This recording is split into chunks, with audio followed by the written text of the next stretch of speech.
Hey everyone, today I'm going to be giving my first impressions of the GTA Online Chop Shop DLC.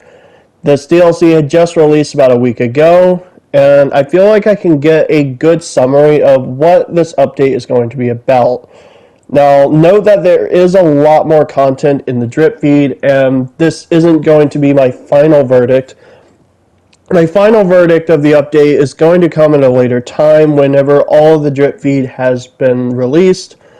And unfortunately, as you guys know, I was unable to make my final verdict of the San Andreas Mercenaries update. In short, my final verdict of that update, just so that you guys know, was that it was an overall just terrible update. Everything that was in it, honestly, just we could have gone without. Rockstar made tons of changes in that update that were just absolutely disgusting, and I hope we never see changes like that ever again. And I'm sure just by mentioning the name of the DLC, you guys are already having Vietnam flashbacks. So we'll skip ahead of Mercenaries and just talk about the current update, the Chop Shop.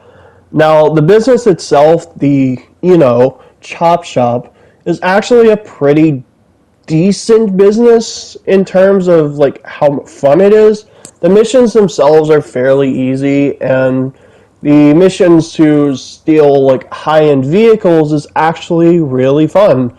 Rockstar really cooked with some of these missions, and I'm honestly not disappointed. There's a lot of reused interiors, but there always is, and I've kind of gotten used to it at this point.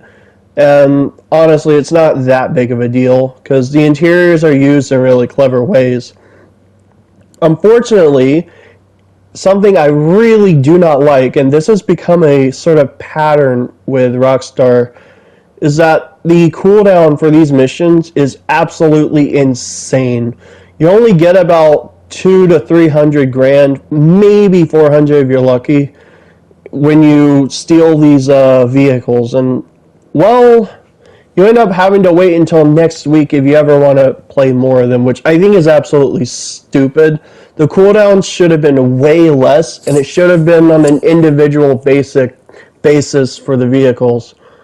I honestly could make a whole rant about this, but so many other people have, and I don't think there's anything I could say that would be adding to the conversation.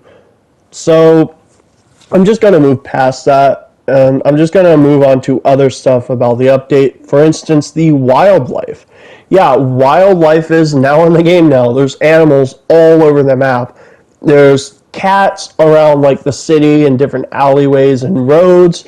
There's dogs walking with their owners. There's elk and deer running around in the woods. Just all kinds of stuff.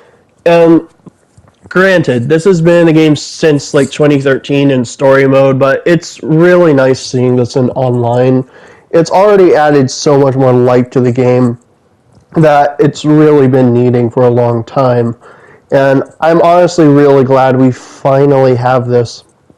Unfortunately, the wildlife is a next-gen only feature, so if you're still stuck on PS4 and Xbox One, I'm sorry to say this, but you're kind of shit out of luck. And yeah, I kind of get it though, because from what I understand, the reasons that Rockstar hasn't been able to do it until this point was mostly technical reasons. So it sucks, like, but I kind of get it. It's kind of the same thing I've said about PS4 and Xbox One in general. It's that those old consoles are kind of struggling to keep up with the current GTA Online environment. And as much as I wish this stuff could be backported, I do understand why that's not possible. But moving on, let's talk about the other big attraction that, I've even mentioned in my wish list video. It's that we now have drift races. So I remember saying that I was hoping whatever Rockstar was going to do with these races, that they would do it in a way where it was like good. That they don't mess up the vehicle handling, that they don't make it really unfair or unbalanced. And honestly, I think Rockstar did a really good job of that. If you've ever played old Need for Speed games, or if you've ever played The Crew 2, then you probably already know how these work. Basically, you try to achieve points, you try to build up a score, and you can even get multipliers if you chain drifts together. And, obviously hitting a wall will like remove all your multipliers and basically null your entire drift that you just did. And yeah, if you played those old games, you probably already know how this works anyway. The point is, these are like a lot of fun, and I can already imagine people getting like really good at this to a point where they could do like entire clean races. Like, I can already imagine where these are going to go for the card community, and I am so glad we have these. Now, that is not all. There's apparently hints in the game files of a drag racing mode.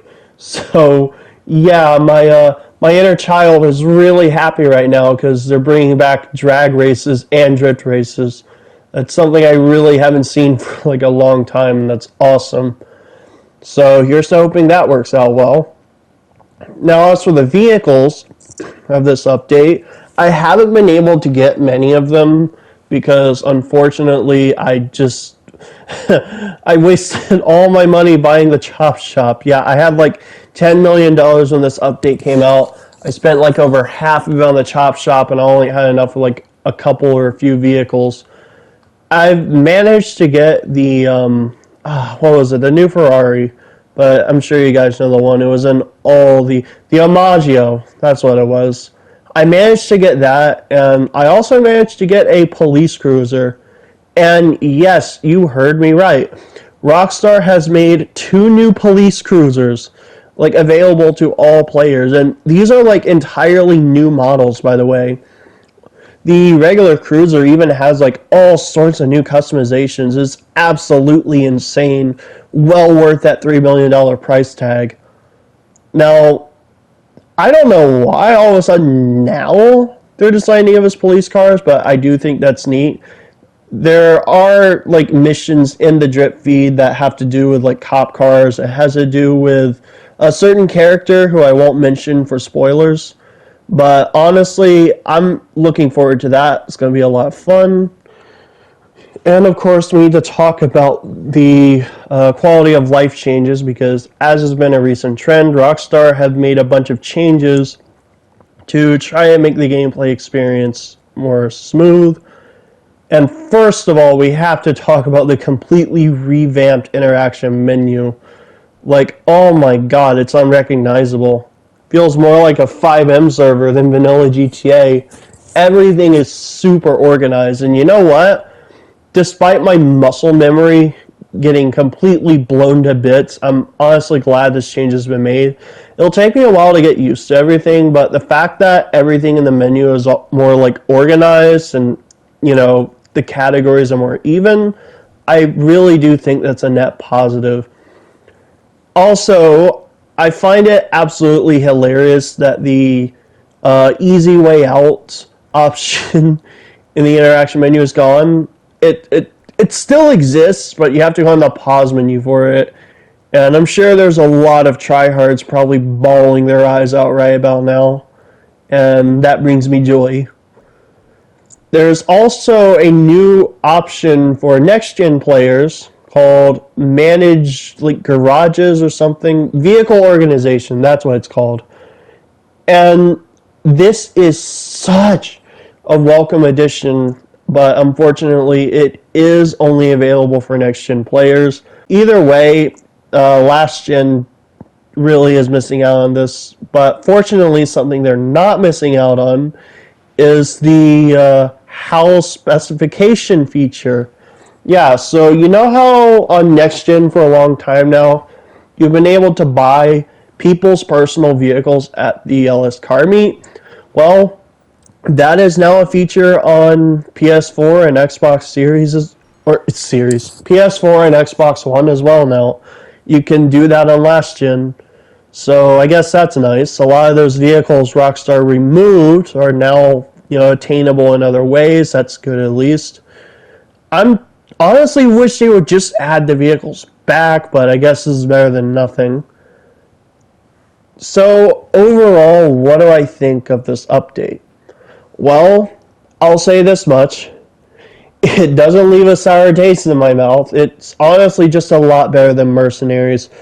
Like, I'm gonna be real, I gave Mercenaries a chance. I was sure it would at least be somewhat decent, but no, it really just wasn't. Mercenaries just sucked. We really would have been better off without that update. Fortunately, this one has added some interesting and unique stuff to the game.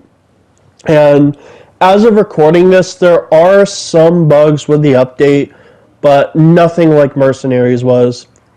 Like, for crying out loud, with Mercenaries, there was even a bug where personal vehicles would get deleted, like, completely out of your control. Fortunately, with this update, there aren't any serious game-breaking bugs. Like I said, there are some glitches here and there, but it's nothing serious, so that's good at least. The content in it is a lot of fun. As I mentioned, the missions are really well put together, and the vehicles themselves are fun. They're really detailed, and as expensive as they are, I do think they are kind of worth their price considering what all they have. And if you've seen the GTA 6 trailer, then you know that a lot of these cars are probably backported because of just how high res they are. The fact that a lot of them just look like they were straight from the trailer. Overall, my first impressions of this update, I'm I'm happy. Maybe it's the Stockholm syndrome from San Andreas Mercenaries, but this update isn't that bad. It's a lot more polished than the last one. It has some content in it that I could see myself replaying. The vehicles in it are pretty decent. There are some bugs with them, but I'm sure they will eventually be patched.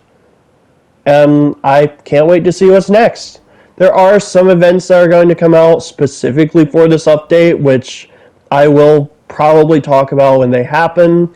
If not, you can find them around or even just play the game and you'll see them. But that is all for this. What do you guys think? Do you like this update? If you do, let me know. If you have issues, tell me. Either way, I like this and I hope you guys like this video. That's it for now. I'm out.